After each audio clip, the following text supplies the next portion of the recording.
قرآن مجید کا نواں سورہ سورہ توبہ۔ بسم اللہ الرحمن الرحیم۔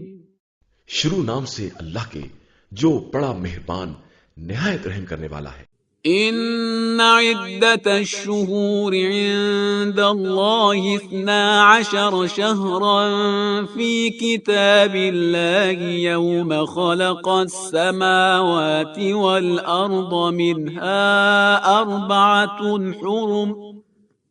ذلك الدین القیم فلا تظلموا فیہن انفسکم وقاتلوا المشركين كافة كما يقاتلونكم كافة واعلموا أن الله مع المتقين۔ بے شک مہینوں کی تعداد اللہ کے نزدیک کتاب خدا میں اس دن سے 12 ہے جس دن اس نے آسمانوں اور زمین کو پیدا کیا ہے۔ ان میں سے 4 مہینے محترم ہیں اور یہی سیدھا اور مستحکم دین ہے، لہذا خبردار ان مہینوں میں اپنے اوپر ظلم نہ کرنا اور تمام مشرکین سے اسی طرح جہاد کرنا جس طرح وہ تم سے جنگ کرتے ہیں، اور یہ یاد رکھنا کہ خدا صرف متقی اور پرہیزگار لوگوں کے ساتھ ہے۔ انما النسیء زیادة فی الكفر يضل به الذین كفروا يحلونه عاما ويحرمونه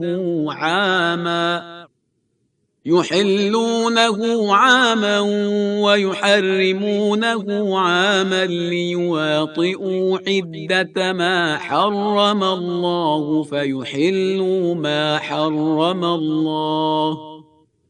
زين لهم سوء أعمالهم والله لا يهدي القوم الكافرين۔ محترم مہینوں میں تقدیم و تاخیر کفر میں ایک قسم کی زیادتی ہے جس کے ذریعے کفار کو گمراہ کیا جاتا ہے کہ وہ ایک سال اسے حلال بنا لیتے ہیں اور دوسرے سال حرام کر دیتے ہیں تاکہ اتنی تعداد برابر ہو جائے جتنی خدا نے حرام کی ہے اور حرام خدا حلال بھی ہو جائے۔ ان کے بدترین اعمال کو ان کی نگاہ میں آراستہ کر دیا گیا ہے اور اللہ کافر قوم کی ہدایت نہیں کرتا ہے۔ بسم اللہ الرحمن الرحیم۔ اللہم صل علی محمد وآل محمد۔ اے رب، میں تجھ سے اس دل کے ذریعے راز و نیاز کر رہا ہوں جو جرم و خطا کی کثرت سے ہلاکت میں ہوتا زن ہے۔ اے رب، میں تجھے انتہائی خوف و ہراس،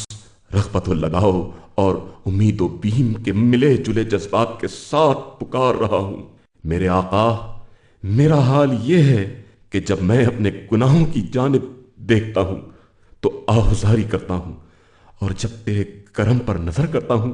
تو میری ڈھارس بن جاتی ہے۔ چنانچہ اگر تو مجھے بخش دے تو تو سب سے بہتر رحم فرمانے والا ہے، لیکن اگر تو مجھے عذاب میں مبتلا کرے تب بھی تو ظالم نہیں قرار پا سکتا۔ اے اللہ، مجھ میں یہ جو اتنی جرأت پیدا ہو گئی ہے کہ میں تیرے اتنے ناپسندیدہ اعمال کے ساتھ تیرے حضور حاضر ہو گیا ہوں، وہ دراصل تیری سخاوت اور تیرے کرم کی وجہ سے ہے، اور یہ جو میں اس بے حیائی اور بے باکی کے ساتھ سخت حالات اور انتہائی پریشانی کے موقع پر تیری پناہ حاصل کرنے کے لیے تیرے دربار میں حاضر ہوا ہوں، تو اس کا سبب تیری انتہائی شفقت و مہربانی ہے۔ میں نے تجھ سے امید اس لیے باندھی ہے کہ میں جانتا ہوں کہ تو میری برائیوں کے باوجود مجھے میری خواہشات اور آرزوؤں میں ناکام و نامراد نہیں فرمائے گا، اس لیے تو میری امید کو سچا کر دکھا اور میری دعا کو سن لے۔ اے ان سب سے بہتر جن کو دعا کرنے والے پکارتے ہیں، اور اے ان سب سے افضل جن سے امیدیں باندھنے والے امید باندھتے ہیں۔ اے میرے آقا، میری آرزویں بہت بڑھ گئی ہیں اور میرے اعمال بہت خراب ہو چکے ہیں، اس لیے تو اپنے عفو و درگزر سے مجھے اسی قدر مرحمت فرما دے جتنا میری آرزوؤں اور تمناؤں کا تقاضا ہے، اور میرے برے اعمال پر میری گرفت نہ فرما، کیونکہ تیرا کرم اس سے کہیں بزرگ و برتر ہے کہ تو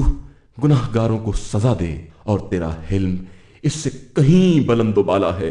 کہ تو کوتاہی کرنے والوں کو کیفر کردار تک پہنچا۔ اور میں تو اے میرے سید و سردار، میں